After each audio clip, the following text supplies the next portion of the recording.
Estas mismas palabras las usamos hace varios meses, antes de tener el primer caso en México, y dijimos, preparémonos para una epidemia larga.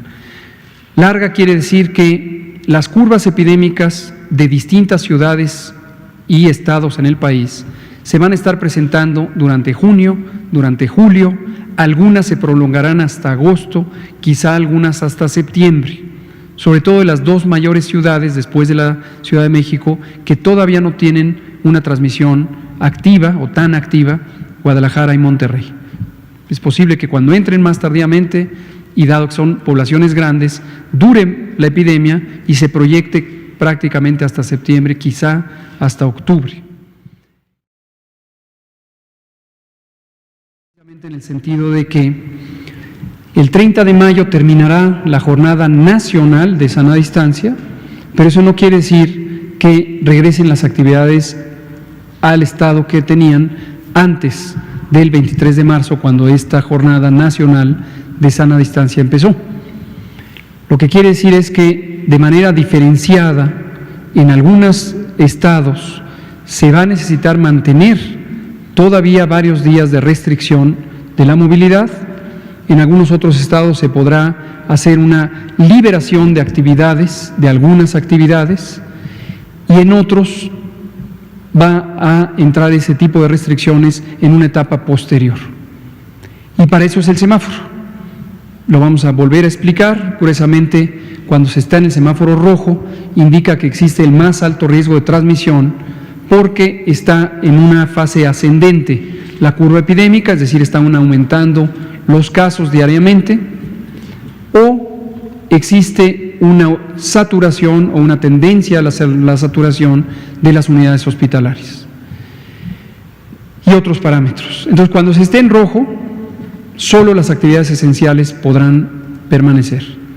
Cuando se esté en naranja, se podrán sumar las no esenciales con restricciones, Cuando se esté en amarillo, podrán estar las actividades esenciales y las no esenciales, solamente con los cambios de prácticas de protección o de higiene fundamentales que permanecerán, estas últimas permanecerán por años, y cuando se llegue al verde, se podrán abrir las escuelas. Antes no. Esa es curiosamente la estructura del semáforo. Entonces, eso es lo que hay que tratar de identificar y regresar a esta idea. Por esa razón, las cosas se tienen que hacer a un tiempo definido. Si se hacen muy tarde, ocurre lo que lamentablemente ocurrió en varios de los países que tuvieron la epidemia de inicio. Es una desventura porque les llegó antes y no pudieron aprender de la experiencia de otros países. Pero tuvieron epidemias muy, muy intensas, 8 o 10 veces el tamaño de la epidemia que tiene en México, aún ajustando por población. Está claro que países con mayor población tienen mayor número de casos y de muertes.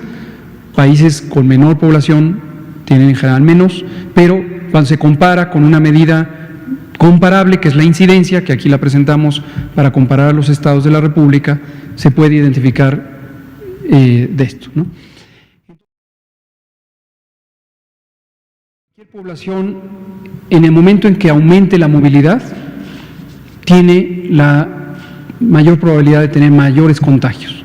Y esto es proporcional. Entre mayor movilidad y mayor número de personas en movimiento en el espacio público, mayor será el resurgimiento de los contagios. Y aquí también aprovecho para volver a decir algo que hemos dicho muchas veces, pero hoy, que es sábado 23, que quede en su memoria, que lo decimos una vez más: no está garantizado en modo alguno, ni en México, ni en ningún país del mundo, que en el momento en que empieza la reapertura pueda garantizarse que no va a haber un rebrote.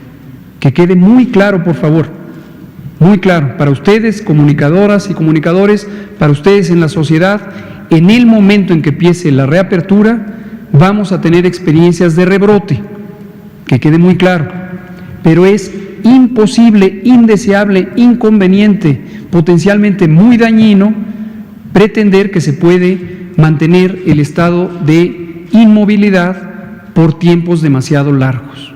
Entonces, México tiene que hacer lo mismo que han hecho otros países, empezar a ensayar sus experiencias de movilidad de una manera ordenada, escalonada, cuidadosa, con un mecanismo de monitoreo continuo que identifique de manera clara para los gobiernos y para la sociedad cuál es el nivel de riesgo, y solamente activar los eventos de la sociedad, económicos, sociales, educativos, de acuerdo a la magnitud del riesgo, en una forma escalonada.